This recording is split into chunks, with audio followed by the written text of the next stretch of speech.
Good morning, Paige. Good morning. How are you today? Um, I'm well. I am at peace today. I hadn't been for this past week. Been been a very troubling time.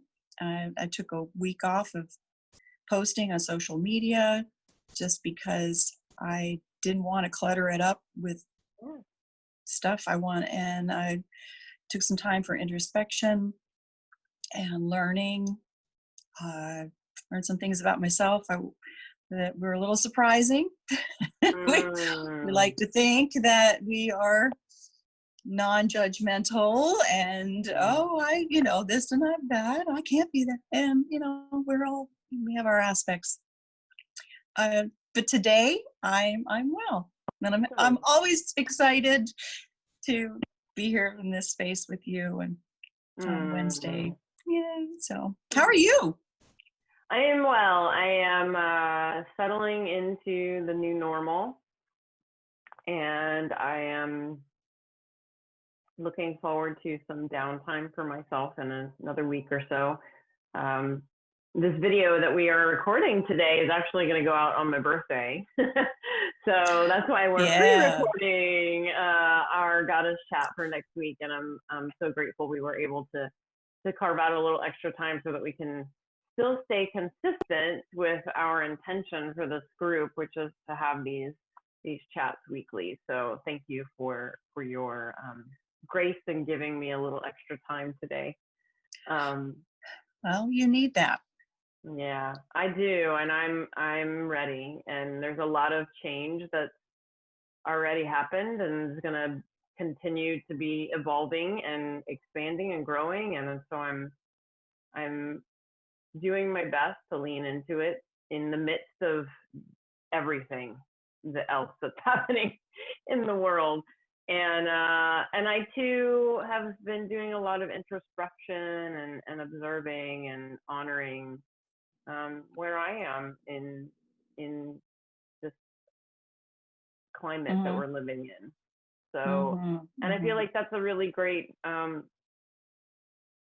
transition to offer our goddess for this week, and her message and our intentions to understand her more. So today we are going to be sharing and discussing white buffalo and her White Buffalo message. Woman.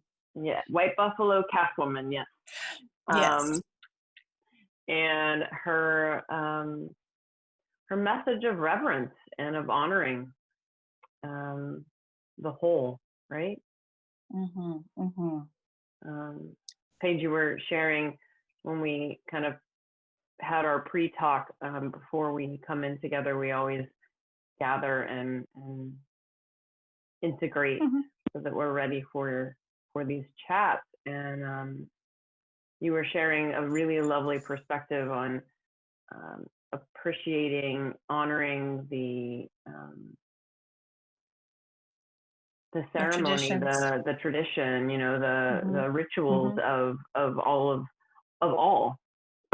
Right, right. And when I hear the word reverence and I think of the goddess and all that we do in our various gifts and how we invoke the divine goddess, Mm-hmm. there are so many different traditions that we call upon, and we need to bring light to the fact that these are lineages, these are traditions, these are rituals that have been given to us, have been carried out over centuries. Uh, Mm. and we can't just say, oh, I'm going to light this candle and I'm going to dance around it and without acknowledging where is that coming from? Is it the Mm-hmm. Celtic tradition? Is it from the Mm-hmm. indigenous people's tradition? In the yogic tradition? I mean, Ramona, as I was saying, in your yoga teacher training, we learned that yoga is not the asanas. Well, part of it, but it's not just getting out on the mat and having an exercise class. Mm-hmm. For some, I mean, it is a way to move your body and all that. However, there's a whole lot behind it that we need to integrate, and that it's important as you're moving through these uh, movements and postures and poses that you integrate what energy this is representing. And I was saying, I learned the other day, there are some yogis that they take one asana and they study just the one for like 10 years. I mean, so we do have to, we had to pay some reverence and homage to those traditions. And there's nothing wrong with taking something that you resonate with. Like for April, it's what she does with her witchery, shall we say, and you with the yoga and the energy work, me with, I don't know what it is that I do. Well, you have this connection with nature and with the water and with you know, the rising of the sun, and that all has ritual as well, you know, like it does. And I it's all there for us, and I just want to acknowledge that this is something, and that the goddess can bring out and use any of these tools at any time. Yeah. And with the knowledge that this has been studied for years, and it's as long as we respect that, shall we say. And that's where, you know, that's where our study, that's where, you know, in the yogic tradition, you know, you have jnana yoga. This is the yoga of knowledge. So you're not only collecting an understanding of other, you know, of a book or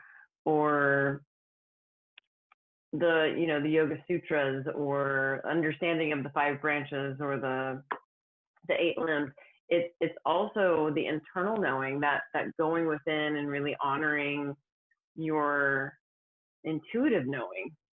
And so, you know, in creating these spaces for us to utilize the different tools that we use, it's with the purpose of honoring that spirit, goddess, God, whatever words you like to use there, is in it. It's in, it's within everything that we are putting our hands on. I met with dear Sue yesterday.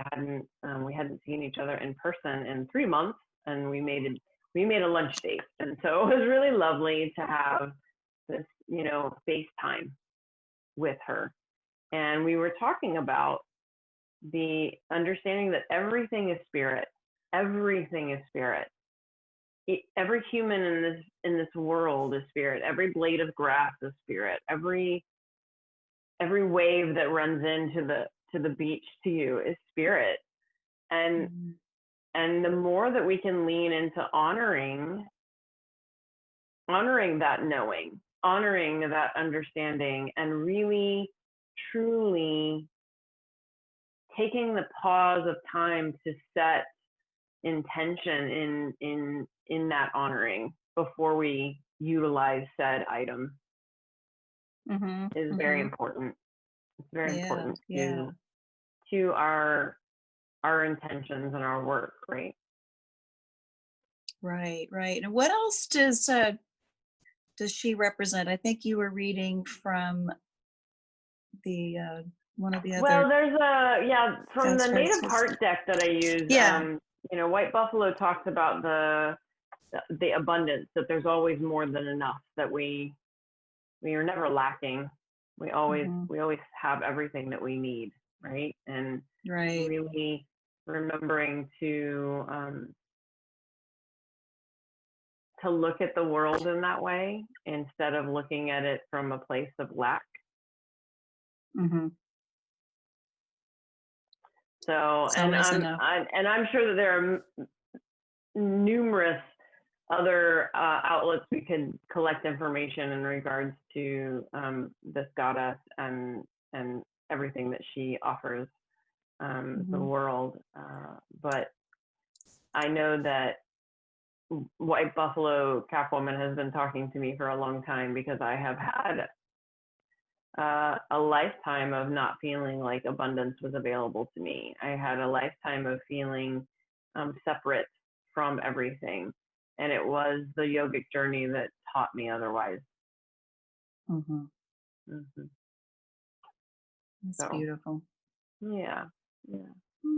So we would love to hear from you all how you honor your rituals, your practices, the use of your tools that you gather, or any other perspective you have here in reference to this beautiful messenger.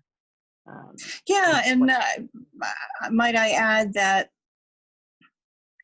we are all on this path of learning out about ourselves, why we even came here to do what we are doing here this lifetime. And none of us are an expert. Mm-hmm. And as long as we are approaching everything with an open mind and a desire to learn and use this energy for the good of all and the harm of none, the good of all and the harm of none, the good of all and the harm of none, and respecting humanity. That's a big message I think we've been getting this past couple of weeks. Is we need to honor humanity. Beautifully said. Thank you for that, Paige. And with that, we will bid you adieu, friends. And thank you so much for joining us today. And we will see you next week. Absolutely. Namaste. Bye. Namaste.